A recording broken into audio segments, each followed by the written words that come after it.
சபைகளுக்குள்ள பகைகள் உண்டாவது சர்வசாதாரணமா நடக்குது. சபைகளுக்குள்ள பல காரணங்கள் இருக்கலாம். நீ வேற ஜாதி, நான் வேற ஜாதி, அதனால இவரை பார்த்தா அவருக்கு பிடிக்காது, அவரை பார்த்தா அவரு. சபைகளில் ஆளுங்கட்சி எதிர்கட்சி என்று இருக்கிறது. சபைகள் ஆளுங்கட்சி யாருன்னு கேட்டா, யாரு பிஷப்பா இருக்கிறாரோ அவரும் அவருடைய ஜாதியை சேர்ந்தவரும் ஆளுங்கட்சி.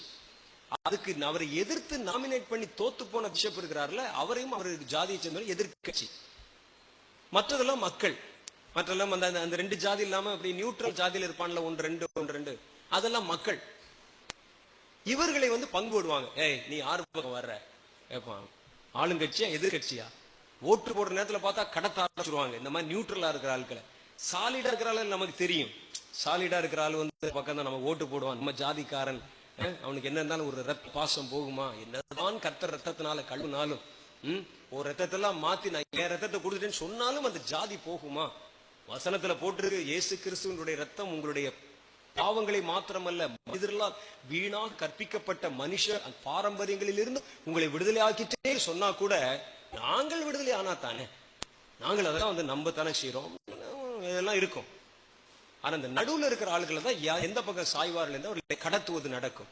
நல்ல ரட்சிக்கப்பட்ட, நல்ல அபிஷேகம் பெற்று, நல்ல அந்நிய பாஷை பேசி ஜோம் என்ற ஆளுல கூட பாத்தீங்கன்னா தன் இனம் என்றாலே வந்துருது. நீங்க நல்லா எடுத்து பாத்தீங்கன்னா கர்த்தர் சொல்றாரு, ஒரு மனிதனுக்குள்ள ஜாதி வெறி இருந்ததுன்னா அவன் ரட்சிக்கப்படவில்லை, பாதிதான் ரட்சிக்கப்பட்டிருக்கிறான் என்று அர்த்தம். ஏன்னா வசனத்தின் பெரும் புஸ்தகத்தில் அவர் சொல்லும்போது சொல்றாரு, கிறிஸ்துவின் ரத்தம் உங்களை எதிலிருந்து விடுதலை செய்யலாம்? மனிதரான பாரம்பரியங்கள் என்று கற்பிக்கப்பட்ட மனுஷ பாரம்பரியங்களிலிருந்தும் கர்த்தருடைய ரத்தம் உங்களை விடுதலை ஆக்கிற்று. கர்த்தருடைய ரத்தம் பாவத்திலிருந்து உன்னை விடுதலை ஆக்கி இருக்கணும். மனுஷன் கற்பித்த பாரம்பரியத்திலிருந்து விடுதலை ஆக்கி இருக்கணும் உன்னை. அப்படி இல்லைன்னா என்னது? என்னை பாவத்திலிருந்து விடுதலை ஆக்கிருச்சு, ஆனா பாரம்பரியத்திலிருந்து விடுதலை ஆக்கல. என்னங்க பாரம்பரியம்? எங்க ஊர்ல எங்களுக்கு சொல்லி கொடுத்திருக்காங்க, நம்மள என்னென்ன ஜாதி, நமக்குன்னு ஒரு குல பெருமை இருக்கிறது, நமக்குன்னு ஒரு கோத்திரம் இருக்கிறது, நமக்குன்னு ஒரு ரத்தம் இருக்கிறது, நமக்குன்னு ஒரு அம்சம் இருக்கிறது, அப்படிலாம் சொல்லி கொடுத்திருக்காங்கல்ல. அது மனசை விட்டு போக மாட்டேங்குது. அது போகலன்னா நீங்கள் பாதி ரட்சிக்கப்பட்டிருக்கிறீர்கள். ஒரே ஜம்ப், பாதி தாண்டிட்டீங்க, போச்சு. அது நீ தாண்டாமலே இருந்திருக்கலாம். தாண்டாம இருந்திருக்கலாம்ல, தாண்டாமலே இருக்கலாம்.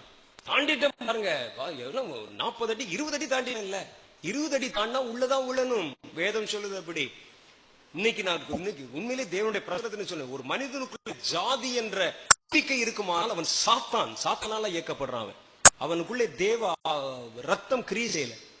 கர்த்தருடைய ரத்தம் கிரியை செஞ்சா உன்னை விடுதலை செஞ்சிருக்கணும். அது ஏன் விடுதலை செய்யல? மனிதன் வீணை கற்பித்து கொடுத்த பாரம்பரியம், அந்த பாரம்பரியம் தான் மனிதர்களை ஜாதியாக பிரித்திருக்கிறது. அது இந்திய வேதங்களில் இருக்கிறது, இந்து வேதங்கள் இருக்குது. அது சொல்லுது மனிதன் எங்கிருந்து பிறந்தான் என்பது. ஒரு மனிதன் தலையிலிருந்து பிறந்தானா, ஒரு மனிதன் முகத்திலிருந்து பிறந்தானா, ஒரு மனிதன் நெஞ்சிலிருந்து பிறந்தானா, ஒரு மனிதன் புயத்திலிருந்து பிறந்தானா, ஒரு மனிதன் வயிற்றிலிருந்து பிறந்தானா. அவனுக்கெல்லாம் வயிறு பெருசா இருக்கு. என்னங்க இது?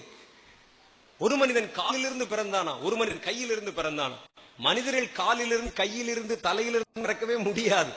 ஆனா வேதம் சொல்லுது, கர்த்தருடைய வேதம் சொல்லுது, கர்த்தர் மனிதனை மண்ணிலிருந்து உண்டாக்கி அவனுக்கு கண்ணுடைய சாயலை தரிப்பித்து அவனுடைய நாசிலே சுவாசத்தை ஊதினார். இவங்க என்ன சொல்றாங்கன்னா, மனிதன் அவர்களை படைத்த கடவுளுடைய எந்தெந்த பார்ட்ல இருந்து வந்தார்களோ அந்தந்த அவயவர்களுடைய அடிப்படையிலே நாங்கள் ஜாதிகளை பிரித்திருக்கிறோம். மேல இருந்து வந்தா மேல் ஜாதி, நடுவுல இருந்து வந்தா நடு ஜாதி, வயிற்றுல இருந்து வந்தா சோத்து கட்சி, காலில் இருந்து வந்தா கீழ் ஜாதி, அப்படின்னு நாங்க பிரிஞ்சுக்கிறோம். யாரு? இந்திய வேதத்துல, இந்தியாவுல கண்டுபிடித்த வேதங்களை அவங்க சொல்லி இருக்கிறாங்க. அதை பிடிச்சுக்கிட்டு ரட்சிக்கப்பட்ட கிறிஸ்தவனை நம்பிக்கொண்டு தொங்குதான் பாருங்கள். அதை காற்று ஒரு கேவலமான உலகத்திலே கிடையாது. அதை நம்புறான் இவன். இந்த வேதத்தை மார்பில் எடுத்துக் கொள்ளுகிறான். இந்த வேதத்தை அப்படி வச்சுக்கிறான். இந்த வேதம் எங்க வெளிச்சம், இந்த வேதம் எங்க நம்பிக்கை, இந்த வேதம் தான் எங்களுக்கு எல்லாம் அப்படின்னு சொல்றான். ஆனா மனசுக்குள்ள, கையில வச்சிருக்கிற வேதத்தை தாண்டி மனசுக்குள்ள இந்து வேதம் உள்ள இருக்கிறது, இந்திய வேதங்கள் இருக்கிறது, மது சாஸ்திரம் உள்ளே இருக்கிறது. யாரை ஏமாத்துறான்? கர்த்தர் பாப்பாரங்க, என்னுடைய ரத்தம் மனிதர்கள் வீணாய் கற்பித்து கொடுத்த பாரம்பரியங்களில் அவனை குணமாக்கவில்லை. அவன் இன்னும் ரட்சிக்கப்படவில்லை. அவன் ரட்சிக்கப்பட்டதாக நினைத்துக் கொண்டிருக்கிறான். பரலோகராஜ்யம் ரட்சிக்கப்பட்டவங்களுக்கு கூடியது. இப்படிப்பட்ட ஆளுக்கு எழுந்து என்ன செய்வாங்களாம்? பகைப்பார்கள், ஒருவரை ஒரு பகைப்பார்கள். இன்னைக்கு சர்ச்சுகளுக்குள்ள பாருங்க சண்டை, சபை பிரிவுகளுக்குள்ளே சண்டை, பெந்தகோஸ்தே பிரிவுகளுக்குள்ளே சண்டை, எங்க பார்த்தாலும் கடித்து பட்சித்தல், நாடுகள்ல சண்டை, பிஷப்மார்களுக்குள்ள சண்டை, போட்டி பொறாமை, எலெக்ஷன் வந்தால் சண்டை, சண்டை போட்டுக்கிட்டு இருக்கிறாங்க. ரைட்டு, இதை பார்த்துட்டு பெந்தகோஸ்தே சபைகள் நமக்கும் ஒரு பிஷப் இருந்தா நல்லா இருக்குமே, சண்டை போடுறதுக்கு முன்னால ஒரு ஆள் போனா நல்லா இருக்கும், இவன் இங்க தேர்ந்தெடுத்து நாங்க வாங்க சினாடு வைப்போம் எல்லாம் பண்றாங்க. காரணம் என்னன்னு கேட்டீங்கன்னா பகை. இந்த பகை வந்த உடனே ஒருவரை ஒருவர் கடித்து பட்சிக்கிறார்கள். ஆராதனைக்கு போறோம், வீட்டை சொல்லிட்டு போறாங்க, ஆராதனைக்கு போறேன், அப்பா வந்தா தாண்டா நிச்சயம் சொல்லிட்டு போறேன். ஏன்னா நாளைக்கு எலெக்ஷன் இருக்கு, என்ன நடக்குமோ தெரியல. சர்ச்சில் பயந்து பயந்து உட்காந்து எவன் யார் தலையை கல்ல தூக்கி போடுவானு தெரியல. கடத்திட்டு போனாலும் போயிருவாங்க, எதுக்கும் எல்லாத்தையும் சொல்லி வைன்னு சொல்லிட்டு போறான். என்ன சர்ச்சை இது? கர்த்தருடைய வசனம் சொல்லுகிறது ஒருவரை ஒருவர் காட்டி கொடுத்து ஒருவர் ஒரு பதிப்பார்கள் என்று சொல்லுது. இதெல்லாம் வர்றது காரணம் என்ன கேட்டா விசுவாச துரோகம். எங்கே விசுவாச துரோகம் இருக்குமோ அங்கே காட்டி கொடுத்தல் இருக்கும், அங்கே பகை இருக்கும் என்று கர்த்தர் சொல்லுகிறார். அங்கே பிரிவினை இருக்கும். ஒரு கிறிஸ்தவ குடும்பத்துக்குள்ள ஒரு சபைக்குள்ள பிரிவினைகள் இருக்கிறதுன்னு சொன்னாலே அந்த விசுவாச துரோகிகள் இருக்கிறார்கள் என்று பொருள். சபைகளுக்குள்ளே சண்டை வருதுனாலே அங்க விசுவாச துரோகம் இருக்கிறது என்று பொருள். ஒரு மனிதன் கர்த்தருக்கு விரோதமா கிரீசி ஆரம்பிச்சு பகைத்து ஒருவர் காட்டி கொடுத்து கடிச்சு துப்புகிறார்கள் என்றாலே அவருக்குள்ளே விசுவாச துரோகம் வந்துவிட்டது என்று பொருள். எல்லா இடத்துல எங்க பார்த்தாலும் பாத்தீங்கன்னா இதுதான் நடந்து கொண்டிருக்கிற. கர்த்தர் சொல்கிறார், இதற்கு நடுவிலே தப்பித்து வருகிறவன் எங்கே? தன் விசுவாசத்தை காத்துக் கொள்ளுகிறவன் எங்கே? மனுஷகுமாரன் மறுபடியும் மகிமையில் வரும்பொழுது பூமியிலே விசுவாசத்தை காண்பாரோ என்று அவர் கேட்கிறார்.